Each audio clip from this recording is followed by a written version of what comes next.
Mimi naitwa Daudi Mbaga, ni mkurugenzi wa masoko na mawasiliano wa UTT AMIS. Leo niko hapa kuongelea kuhusu uwekezaji wa pamoja ambayo ndio shughuli kubwa ya UTT AMIS. Tunapozungumza uwekezaji wa pamoja, tunazungumza kwamba mwananchi mmoja mmoja, vikundi, taasisi mbalimbali, idara mbalimbali za serikali, jumuiya mbalimbali zinakusanya pesa zao pamoja chini ya UTT AMIS, na UTT AMIS inakwenda kuwekeza hizi fedha kwenye masoko ya mitaji na dhamana. Sasa kinachokwenda kupatikana kule kinakuwa ni mali ya wale wawekezaji, na tunapozipeleka sasa hizi pesa kwenye masoko ya mitaji na dhamana, tunazipeleka kupitia mifuko mbalimbali ambayo hii mara nyingi tumekuwa tukizungumza. Tuna mfuko wa Umoja ambapo mtu anaweza kuwekeza kuanzia shilingi 10,000. Kuwekeza Maisha pia takriban kuanzia 10,000 mtu anaweza kuanza kuwa mwekezaji kwenye mfuko huo. Tuna mfuko wa watoto kwa ajili ya elimu pengine na mitaji ya baadaye ya watoto, na wenyewe kuanzia 10,000. Tuna mfuko wa Jikimu kuanzia 15,000, alafu mtu anaweza kuendelea na kuanzia 5,500 kwenda mbele kwa ajili ya wastaafu. Lakini pia tuna mfuko pendwa ambao unaitwa Ukwasi Liquid Fund. Mtu anaanza na 100,000 afu anaweza kaendelea na shilingi 10,000.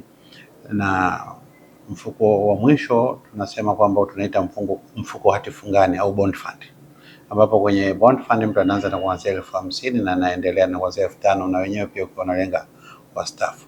Kwa hiyo hizi ni bidhaa mbalimbali ambazo tunazo, ikiwepo bidhaa nyingine ambayo si mfuko lakini tunasema ni huduma, tunaita wealth management, ambayo ni kwa ajili ya watu ambao wana ukwasi na ambao wanataka rejesho ambalo linapimika, kwa sababu kwenye mifuko mingine tunasema kwamba thamani ya utakachokipata inaweza ikapanda ikashuka, lakini kuna mwingine hataki kusikia kupanda au kushuka.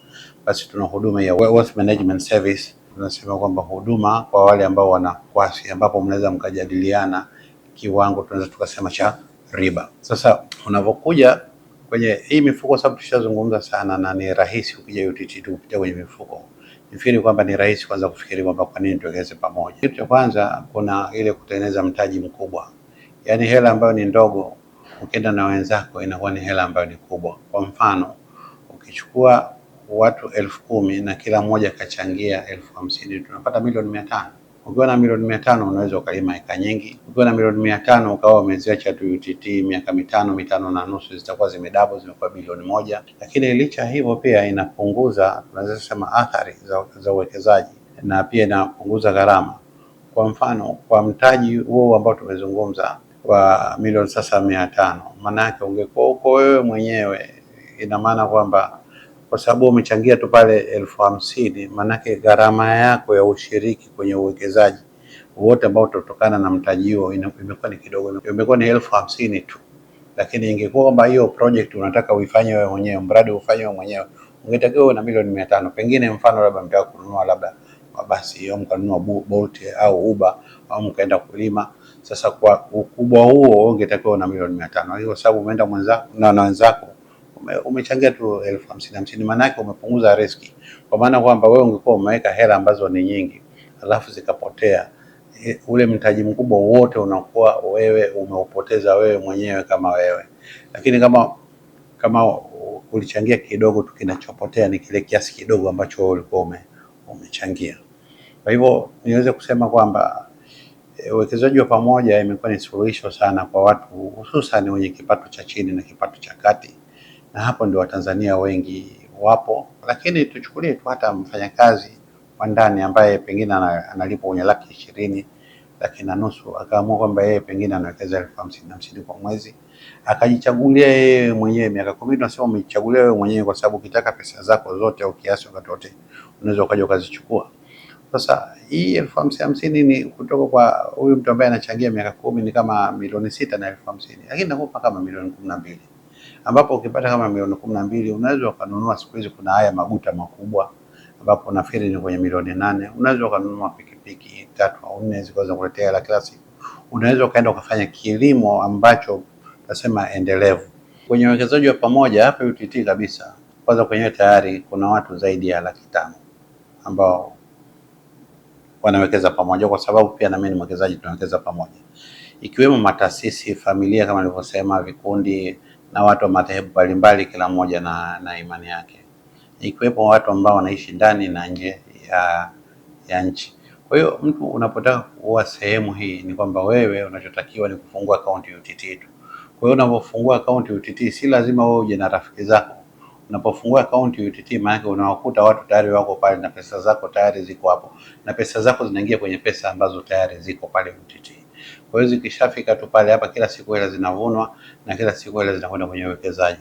Kwa hiyo zitakwenda kwa thamani ya kipande ya siku hiyo, zitakwenda kuanza kuvuna na safari yako itakuwa imeanzia pale ulipoingia. Kwa nini nimesema watu waje UTT? Kwanza ni taasisi ya serikali, na serikali kazi yake ni kuhakikisha usalama wa watu au raia na mali zao.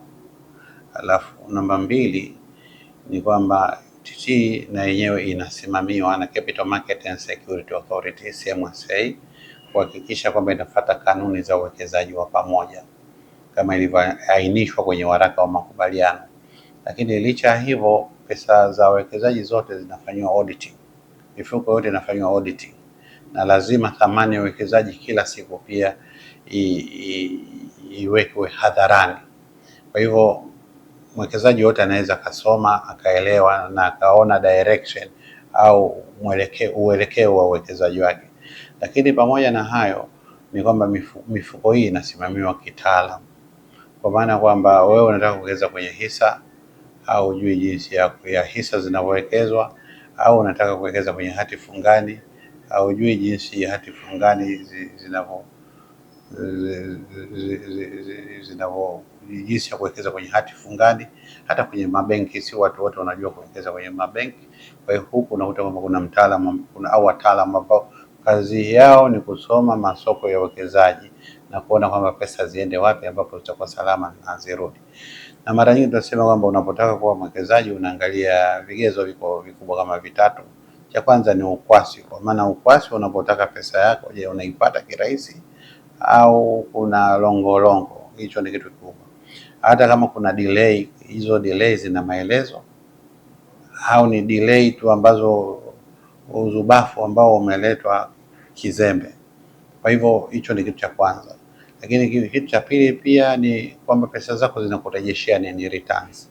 Sasa unakuta kwamba tokea UTT imeanza imekuwa ikirejesha faida kwa wawekezaji wake, na ndio maana kwamba imekuwa ni chaguo la wawekezaji wengi Tanzania, na pia imekuwa ni sehemu tunaweza tukasema kwamba kwa sababu ya hizo returns imeweza kusaidia watu kuhuisha pesa kidogo na kuwa pesa za kati ambazo zinafaa mitaji hata kwa biashara za kiwango cha kati na cha juu.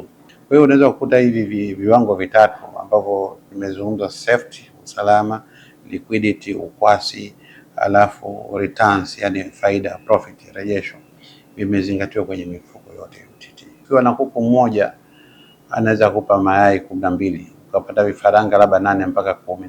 Kuku 8 na wao wakakupa vifaranga 10. Tayari ushakwenda kwenye kuku 80, na wale wawili ambao ulianza nao 82, na wao wakakupa tena kuku 10. Basi ndio hivyo uwekezaji ulivyo. Au tunda moja la embe itakupa mzao wa kwanza matunda machache, baada hapo matunda mengi ukatengeneza mbegu yatakupa maembe mengi.